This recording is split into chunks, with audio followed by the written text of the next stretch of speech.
I had believed that if I put forth a lot of effort, sufficient for them to view me as more than just the youngest person present, not only as the only child, but as someone deserving of keeping the family name alive. My name is, if you've ever heard, of Eva Lancaster, of Lancaster & Sons' opulent residence design firm that formerly controlled the you already know my last name, East Coast. You most likely aren't aware that in that title, the Sons weren't merely for branding. It was a silent mission statement, an order declaring, "This empire is for thee." I spent the majority of my early years on building sites and in model residences, keeping up with my dad and two older brothers as shadows while they were able to keep plans and make choices. I was provided coffee and clipboards to my nods were given to proposals and condescending smiles. They used the same word that you would explain a dog attempting to scale stairs. However, I never grumbled since I took every grunt job, internship and late. They handed me the night shift, and I read each contract, examined the market, and more familiar with the company's finances compared to the CFO. I was the only one at 23. A family member who earned an MBA at the age of 24 was in charge of whole regional projects. But if no one believed, titles were meaningless. You were worthy of them. When I originally mentioned succession organizing, a straightforward board meeting recommendation to start getting ready for my father is the next generation of leaders, didn't even allow me to complete my, "You're not one of us." "Ava," he said, loud enough for the entire room to hear, froze. I blinked, and the silence was heavy. "Pardon, meme?" Without even glancing at me, he simply continued to go through his notes. "This company was founded by males and operated by, although you are talented men, this isn't your lane, you lack." My older brother laughed out of instinct from my mother gazed at her from the other side of the table. Hands. Nobody defended me. Not even my uncle had told me more in private, more often that the business would be fortunate to be in command. My father said, "Someday you're emotional," as though he was being helpful to me by describing it because you're too concerned about how individuals feel inadequate regarding how deals are made. But that isn't leadership, Ava. I swallowed hard. That meeting's sentiment was intended to serve as a stepping stone had been working on my pitch for weeks, contained a growth forecast for the next 5 years, marketing data and a comprehensive budget, 3 additional markets as part of an expansion strategy. However, they only noticed a little girl dressing up for the big boy later that night when I sat in although I technically ran the office. I didn't hold the title for my father formally. Entered without knocking, you know, he remarked nonchalantly, as if we were discussing the weather when although brothers are not flawless, they know how to carry the Lancaster. Well, you were always more of a dreamer. I couldn't help but chuckle. Signify a person having eyesight. He squinted his eyes. I mean, a person who believes that having power is the same as having ideas.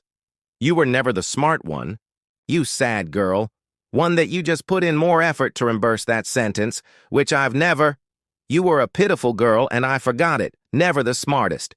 He departed without saying anything more, and I sat there looking at my image in my laptop's dark screen.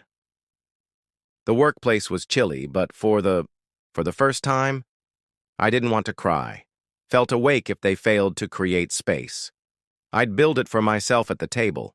I wouldn't dispute that it's a superior one. I would leave a fight for scraps, and I would create something so indisputable that strong enough to choke them one day. Their words, they were unaware of it at the time, but that was their final conversation.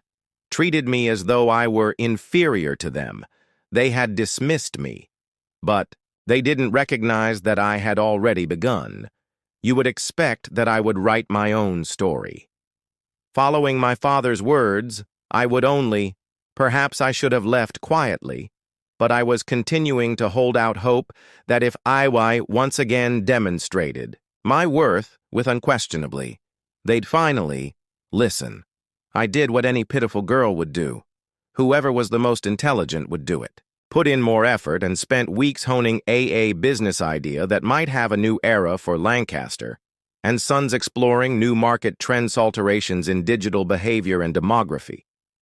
I had discovered eco-luxury homes in a niche market. When smart technology is integrated, nobody is on, even if the East Coast was doing it correctly, was the future, and I was fully aware of how we might possess it as I created a whole campaign surrounding its brand projections and logo mock-ups. I even imported contacts from my story. I scheduled a session with the MBA Network, tiny presentation space in our headquarters, and distributed requests to I still recall the executive team. The way my hands trembled while I clicked my slides, I can vividly recall how no one looked me in the eye. And I, in particular, recollect how my dad grinned at the not a proud grin at the end, or even amusement. But that discreet grin set aside for those who were unaware, there when I was done, there was a lengthy quiet. I glanced at both of my brothers, reclining on their seats as though we were anticipating dessert when my uncle yawned. My father was the one who was obviously checked out. Just one person who said, "Are you done?" I nodded in response, uncertain. With a short exhale, he turned to face me. "You want to explain, Clark? Your older brother? Why would that cause bankruptcy for your sister? Us in a year? Clark, I don't mean to offend, but this isn't.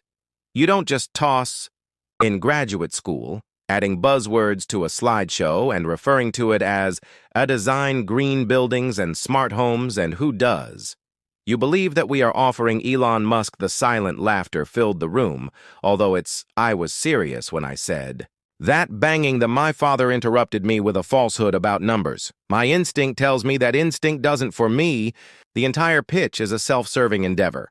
"It's okay if you want to play CEO, but not here. This is a legitimate business, not your tiny—" "Don't listen, sandbox dad," he replied, rising. "Do it now if you want to construct something, go somewhere else. And open your own business. Don't come, but see how far that gets you. Pretending to be one of us in here, since you're not you at all. Not one of us," were that word repeated. Searched the room in anticipation of someone to take over anybody, but all I noticed were suppressed smirks, smiles, and a few uncomfortable looks from my mother. Hardly ever showed up, if at all. To gatherings, no more. I collected my materials in. When I arrived at the door, my younger Ryan, his brother, leaned forward smugly.